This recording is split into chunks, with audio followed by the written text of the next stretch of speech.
Millstone, el corazón de Silicon Valley, 110 kilómetros. Bien, pongamos un poco de música. Tanto botoncito estúpido y no te han puesto una radio. ¿Qué te gustaría escuchar? ¿Qué ha sido eso? ¿Deseas alguna información sobre Silicon Valley? No, solo quiero saber quién es usted y por qué está escuchando. No es necesario que subas la voz. Oigo todas tus preguntas perfectamente. Soy la voz del microprocesador de Knight Industries 2000. KITT son mis siglas. KIT, si lo prefieres. Yo no prefiero nada. Y es más, no estoy dispuesto a conducir un coche que me habla. Así que o Devon te desconecta o tendrás que buscarte otro conductor. Cuánto siento no estar programado para no obedecerte. Me alegra oírte decir eso, Kit. Porque no quiero volver a oír una sola palabra tuya hasta que no hable con Devon. Quiero que estés mudo para que pueda oír algo de música y no me ofrezcas ninguna sugerencia. Ya decidiré yo lo que quiero. Como tú digas, señor Knight, pero como detecto que estamos algo irritados debido al cansancio, me permito sugerirte que pongas el coche en automático para mayor seguridad. Nada de sugerencias. Y ya basta. Buenas noches. Buenas noches. Esto es increíble. Un coche que me habla. Cuando vimos por primera vez el coche fantástico nos asustamos como Michael Knight al ver que una máquina hablaba. Hoy nos choca menos, mañana será de lo más normal. Hola, soy una máquina. Bienvenidos a la segunda temporada del podcast de La Propagadora. Empezamos.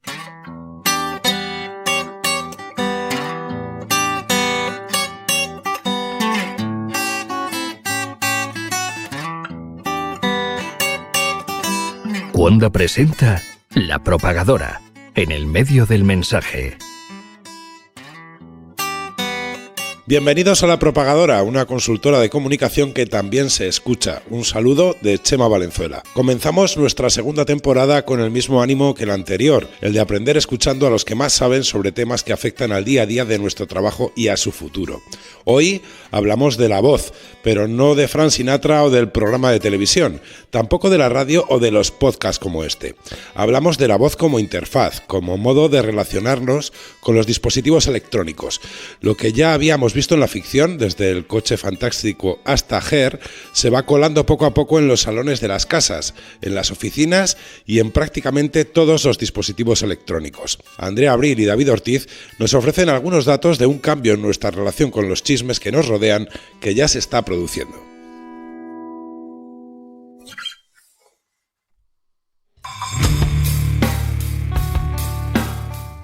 Según un estudio realizado por la NPR y el Edison Research Spring, un 18% de los estadounidenses mayores de edad ya utiliza un altavoz inteligente. No hablan solos, hablan con máquinas. El uso que los usuarios hacen de los altavoces inteligentes es variado, pero de momento destacan dos tipos de acciones, las que tienen que ver con dar órdenes a distintos electrodomésticos de la casa y las relacionadas con la escucha de contenido, principalmente de noticias. El 37% de los dueños de un altavoz inteligente escuchan más de 2 horas de noticias a la semana a través del dispositivo.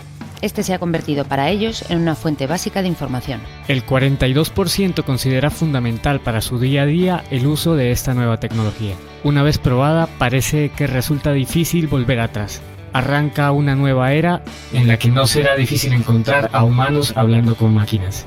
Los datos así lo indican. En el sector retail, según un estudio elaborado por Capgemini, cerca de una cuarta parte de los consumidores en Estados Unidos prefiere hablar ya directamente con una marca a través de un asistente de voz que acceder a su tienda online a través de la web o del teléfono móvil.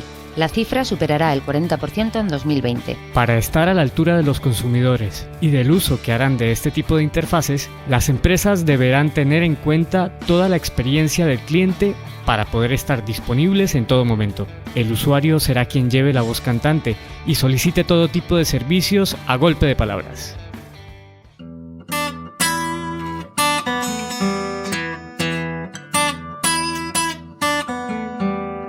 En La Propagadora contamos con una ventaja a la hora de hablar sobre nuestra relación con las máquinas a través de la voz. Nuestra jefa en Conda, Ana Ormaechea, es una de las mayores expertas en el tema. Con ella conversamos para entender algo más sobre en qué punto estamos en el desarrollo de esta tecnología y cómo podemos usarla de un modo adecuado. Resume la charla Clara Frago. Hay quien aún no le presta atención. Pero el uso de audio como interfaz supone un cambio profundo, incorpora nuevos hábitos a la hora de interactuar con los dispositivos electrónicos. Ana nos ofrece el contexto sobre una revolución que acaba de empezar. En realidad estamos justo en el momento de lo que podríamos llamar early adopters, es decir, del que está empezando a despuntar la interfaz de voz, que va a ser un cambio realmente espectacular en cómo nos comunicamos con los dispositivos tecnológicos. Al final esto es lo que se llama el Human Computer Interacting, ¿no? El cómo nosotros nos comunicamos con la tecnología. La primera, digamos, fórmula o la primera gran interfaz, esto es un poco así como de teoría, pero bueno, es así, es la primera gran interfaz se llama WIMP, que es el Windows Icon Media Pointing Device, que es en realidad pues esa interfaz que nos inventamos, que es totalmente artificial, pero bueno, pues son las ventanitas de Windows. En realidad, el mouse, el ratón, todo esto, eso es lo que hemos llamado WIMP, que es el sistema artificial. La siguiente gran interfaz de la historia es pues el iPhone, es el yo toco y ocurre algo, que es la que realmente el gran paso de Steve Jobs. Y la tercera gran oleada de interfaces es la interfaz de voz, es yo hablo y con la voz ejecuto. Consigo que haya un dispositivo que ejecuta de alguna forma. Por eso realmente esa es la gran importancia de las interfaces de voz ahora mismo. Parece que los usuarios aceptan con normalidad la interacción por audio, pero el desarrollo tecnológico viaja a 2 velocidades. El idioma forma parte de la interfaz. A ver, yo creo, primero creo que los usuarios ya están yendo más rápido que las marcas ahora mismo, porque es realmente el uso que se está haciendo. Ahora yo creo que hay un 30% ya de búsquedas por Google que son con voz. Cuanto más jóvenes, además, mayor uso se está dando del audio. No tenemos que ver a gente joven, se comunica por WhatsApp a través de audio. Entonces realmente se está dando un uso muy grande de la voz. Aquí sí que es cierto que hay una gran diferencia entre el inglés, digamos, y el resto de lenguas que no son el inglés. Si tú vas a Estados Unidos o vais a Inglaterra, hay un uso de Siri, sobre todo, digamos, de los asistentes de voz, absolutamente normalizado. La gente se levanta y habla con Siri, pregunta qué tiempo va a hacer hoy, cómo está el metro hoy. En España, y yo hasta donde he visto también en Latinoamérica, ese uso no está tan extendido, pero en realidad es porque no funciona tan bien. Entonces, es una de esas primeras grandes diferencias, y es que no está tan bien desarrollado se llama el synthesis speech, en realidad. Pues esa voz robótica, hace poco, por ejemplo, Google lanzó o abrió, digamos, su API, la API de Synthesis Speech. Hay creo que 15 versiones en inglés, a cual más espectacular. En español hay una bastante mala. Entonces, realmente, aunque hay un mercado, hay una gran diferencia. Entonces, bueno, lo sufrimos hasta en los propios podcasts. Es decir, si tú ves la cantidad de programas que hay en inglés para hacer transcripción automática del inglés, que eso sería de voz a escrito, y al revés, text-to-speech es lo mismo. Sin embargo, lo ves en español, y en español prácticamente no hay programas que te hagan la transcripción automática, y los que hay son bastante deficientes. Entonces, realmente, en el tema del lenguaje tenemos un gran salto. Yo creo que los Smart Speakers en Estados Unidos debieron salir hace 2 años aproximadamente, año y medio, 2 años. Hay 43 millones de usuarios ya en Estados Unidos. En España justo acaba de salir Google Home, Alexa todavía no ha salido, está a punto de salir. Es decir, cuando salía el iPhone íbamos como con 2 meses de retraso como mucho con Estados Unidos. Aquí estamos hablando de más de 1 año. Entonces, realmente sí que digamos con esta interfaz, los que no hablamos inglés salimos perdiendo. Obviamente, el desarrollo de la interfaz de voz supone un gran reto para las empresas. El sonido pasa a ser parte de un modo decisivo de la imagen de las marcas. Las marcas, de hecho, en Estados Unidos, digamos, ya se ha convertido en algo bastante habitual que las grandes marcas tengan ya un director de voz. Es decir, igual que tú haces una definición de cuál tiene que ser el logo de tu empresa y cuál va a ser tu posición, digamos, y tu identidad gráfica, que cuál va a ser mi logo, cuál va a ser mi web, tienes que saber cuál es tu tono verbal también, y ahora tienes que definir cuál es la personalidad de tu marca. Entonces, eso es fundamental ahora mismo. ¿Es mejor que la voz que te hable sea mujer o sea hombre, o sea mayor o sea más joven, o no lo sé, sea robótica o sea real? No es que haya algo mejor o algo peor, sino que lo que tienes que hacer es que defina realmente a tu empresa.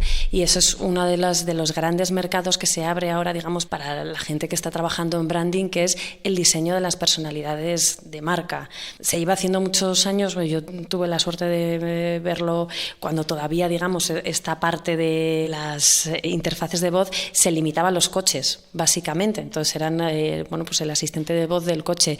Y yo lo estudié en Stanford con uno de los grandes, que es Clifford Nash, que es el fundador del Human Computer Interacting taller que hay en Stanford, y que es el que escribió el Wire to Speech, que es como el primer gran libro, es como la Biblia, ¿no? de cómo hay que definir una voz. Entonces nosotros estuvimos como durante 2 meses haciendo pruebas y testando cuál podía ser esa voz para una marca de coches, que en podcast se puede decir, pero bueno, no lo vamos a decir. Entonces, estuvimos haciendo pruebas. Entonces, bueno, al final la conclusión es que dábamos 2 voces para que eligiera el usuario. Eran dos tipos de voces, pero en realidad con la que mejor se sentía el usuario era un corte de voz que habíamos hecho, que era como sobre todo de un hombre como de unos 30, 35 años, con un ligero acento extranjero, que lo que ocurría es que a los americanos les parecía que lo recordaba a un ingeniero alemán, ante lo cual les daba seguridad ir conduciendo y que tu asistente de voz del coche fuera un ingeniero alemán. Entonces, ¿es mejor tener un ligero acento extranjero? No, pero en este caso era lo que mejor le iba a esta marca de coches. Entonces, digamos, se abre todo un mundo que ahora mismo de definición, que es un poco bueno el que marca Clifford Nash. Entonces, digamos, con esa Biblia en la mano es con la que hay que ir haciendo ese diseño de voz para las marcas. Tenemos que pensar en la voz como marca. ¿Qué factores hay que tener en cuenta a la hora de elegir cómo suena una empresa? Hay muchísimas pautas, lo que te digo, o sea, digamos, este libro de base, que es el Wire to Speech, ahí vas pasando, digamos, como por los distintos pasos, o sea, se llama, hay todo un mundo en el diseño de interfaces de voz. Entonces, bueno, pues vas pasando por el género, vas pasando por la edad, vas pasando por las emociones. ¿Queremos que tenga emoción o que no tenga emoción? ¿Queremos que la voz sea robótica o queremos que sea una voz realmente de persona? Si ahora tú vas, por ejemplo, muchos medios norteamericanos ya tienen esa voz. Entonces, en el caso del Quartz, por ejemplo, de un medio bueno, que es un poco económico y político, tú cuando dices quiero escuchar las noticias de Quartz, a ti te dan a elegir entre 2 voces, las 2 robóticas, pero es un hombre y una mujer, cada uno como con personalidades diferentes, pero han optado por una voz más robótica que está absolutamente ausente de emociones. Bueno, es una opción.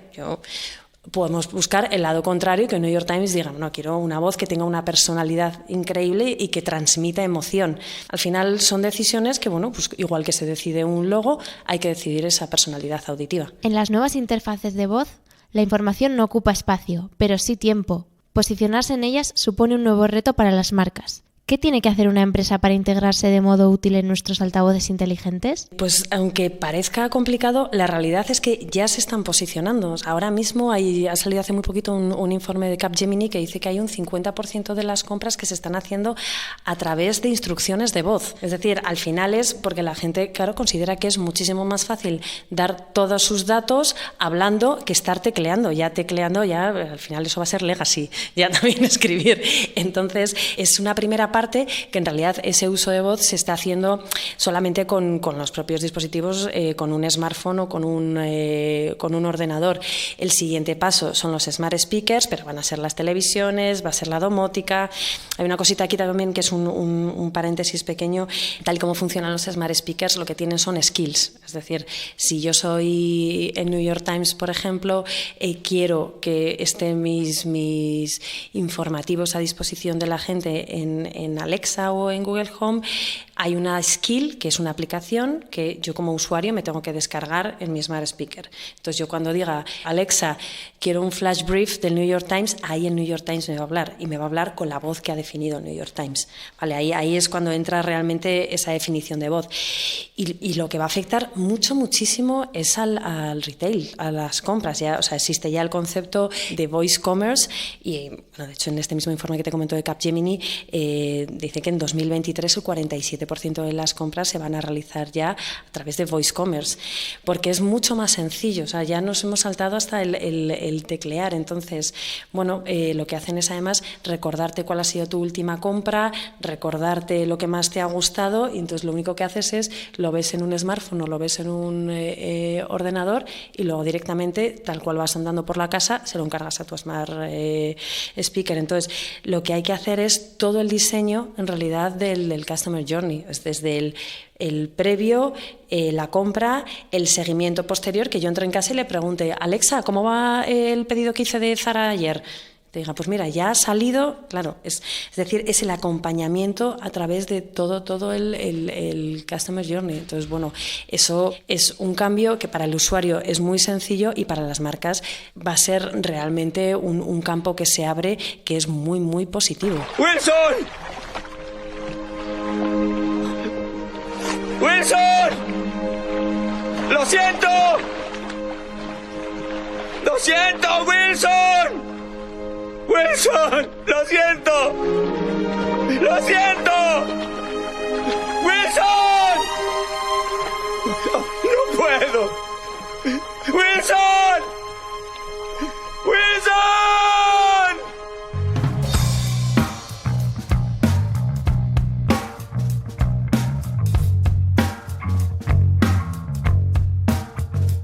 Cada vez que nos dirijamos a una interfaz de voz, estaremos hablando con toda probabilidad con una marca. Es lo que sucedía en Náufrago, donde Tom Hanks conversaba con un balón de la marca Wilson. El sonido pasará a ser tan definitorio del posicionamiento de una compañía como ahora lo es, por ejemplo, el logo. Profundizamos en el tema con Ignacio Ochoa, CEO de Brandworld, una consultora que, entre otras cosas, elabora un índice sobre el sexo, la edad y la valoración de las marcas en España. Resume la entrevista Marta Ventero. Hemos pasado de preguntarnos a qué huelen las nubes a descubrir cómo suenan las empresas. ¿Cambia el modo de trabajo en cuanto a la definición de una marca? ¿Qué hay que tener en cuenta para desarrollar el sonido de una compañía? Nos lo cuenta Ignacio Ochoa. Lo primero que hay que tener en cuenta para desarrollar un sonido de marca, como todo lo que tiene que ver con la marca, es tener muy claro cuál es el posicionamiento, cuáles son sus beneficios, cuáles son sus valores, cuáles son sus diferenciadores, cuáles son los elementos de comunicación con los que cuenta. Y luego, por supuesto, fundamental, el tono, el estilo y la personalidad de esa marca. Por otra parte, hay un factor importantísimo que ahora mismo no se está valorando todavía en todo lo que realmente significa, que es que hay que tener en cuenta cuál es, o cuál queremos que sea, el sexo y la edad aparente de la marca. No es lo mismo que nos hable un hombre de 60 años, que nos hable una mujer de 25, o que nos hable un niño, que podría en un momento determinado, si fuera legal, podría ser un niño. Y no tiene por qué no serlo porque salen en publicidad. El sonido es, sin duda, más flexible que un logo. ¿Basta con tener una única voz o conviene tener varias? Depende para cuál es el objetivo para el cual vamos a crear esa voz, cuál es el objetivo para el cual vamos a utilizarla, en qué momento, en qué país, en qué circunstancias, en qué zona geográfica, incluso dentro del mismo país.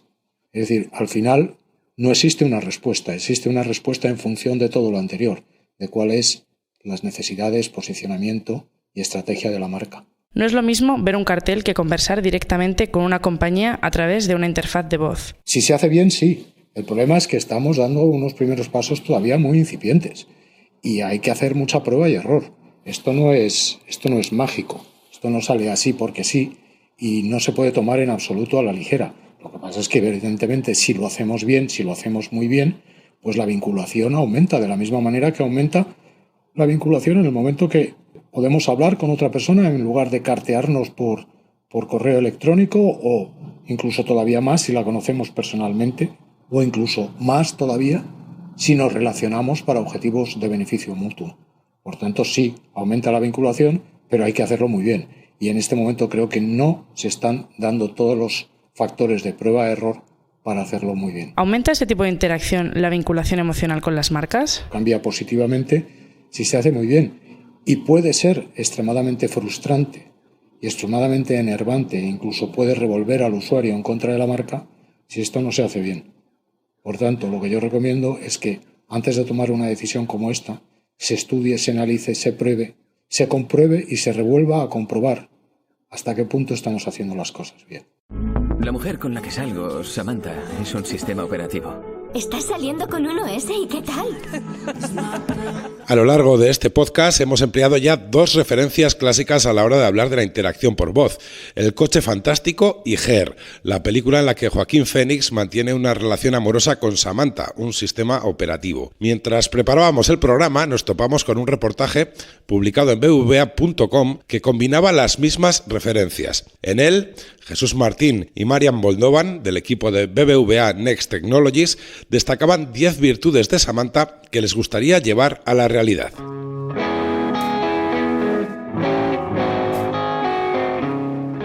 Samantha no necesita una palabra clave que active el dispositivo como sucede con OK Google o Hey Siri. La voz de Samantha es muy atractiva. En las conversaciones con su asistente de voz, Joaquín Phoenix no necesita marcar los turnos de la conversación. Samantha no tiene prisa por contestar. A veces incluso no responde. Sabe que, como en la vida real, no todas las preguntas tienen respuesta. Samantha también sabe cuando un tema despierta interés y es capaz de profundizar en él. La inteligencia artificial de la película suspira.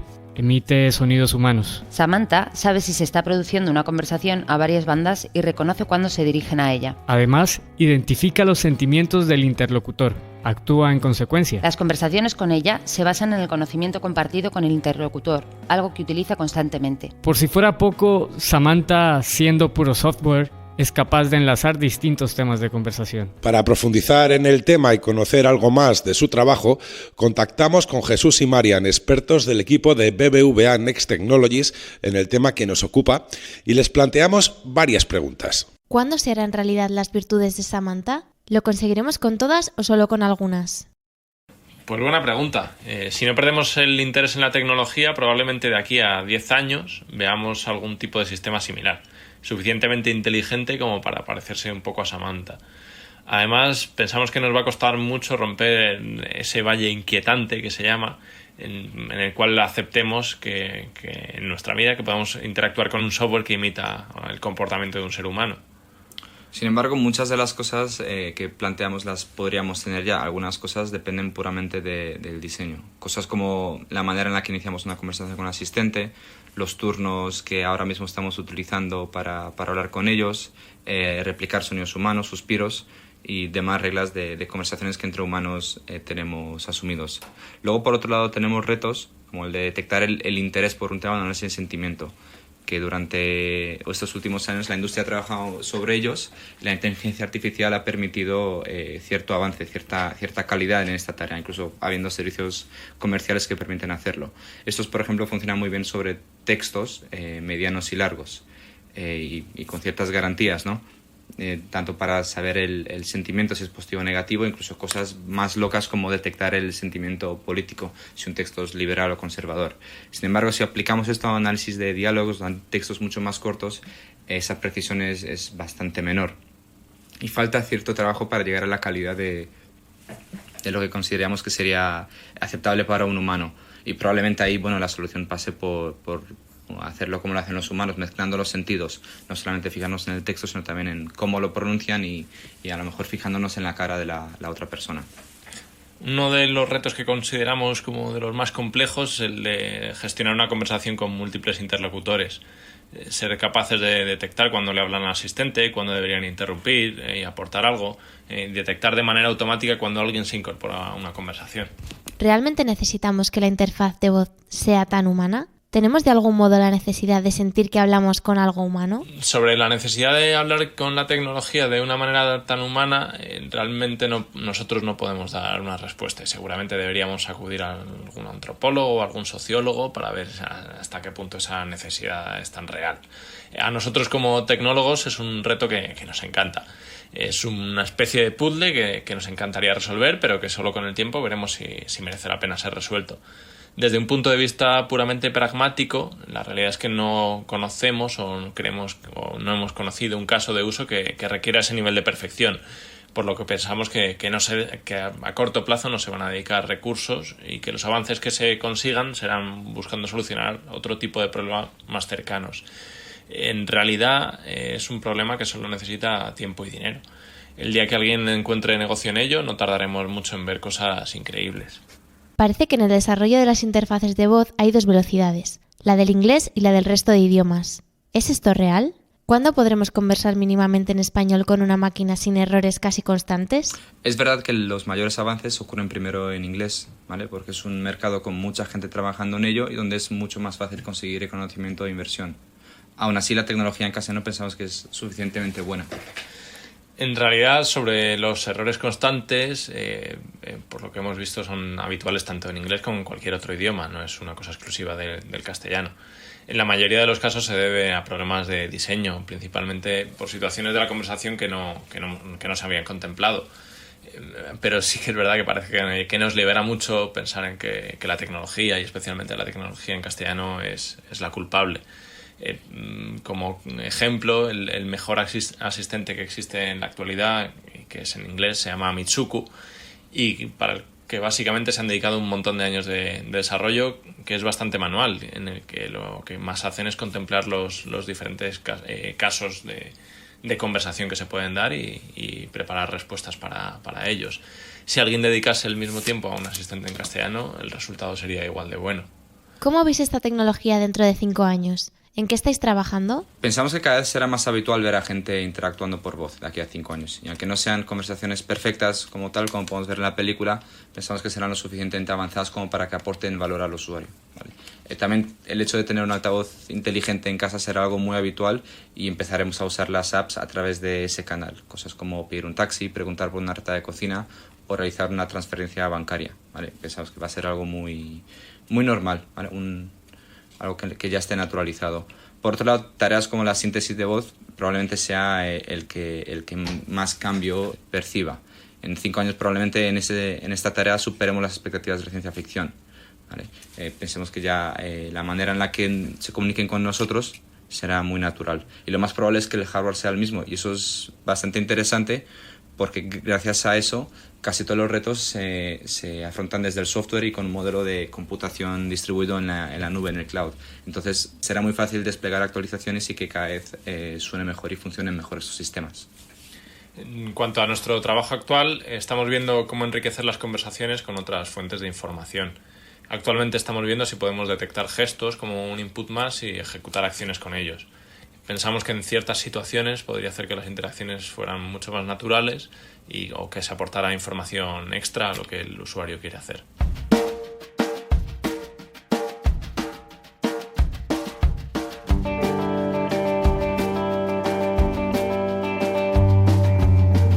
Como habéis podido comprobar, hemos comenzado la temporada sumando nuevas voces a la propagadora. Esperamos también seguir sumando oyentes en este podcast que nació casi como un experimento y se ha afianzado ya como una referencia en el sector con más de 10.000 usuarios en las distintas plataformas de escucha. Muchas gracias a todos por seguirnos.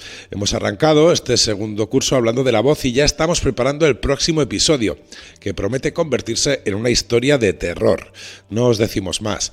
Os esperamos dentro de aproximadamente un mes para seguir hablando de comunicación. Mientras tanto, os recordamos estar pendientes de Quonda y de los podcasts que los distintos compañeros de la plataforma siguen actualizando constantemente. Desde la propagadora, un saludo. Nos volvemos a escuchar en breve.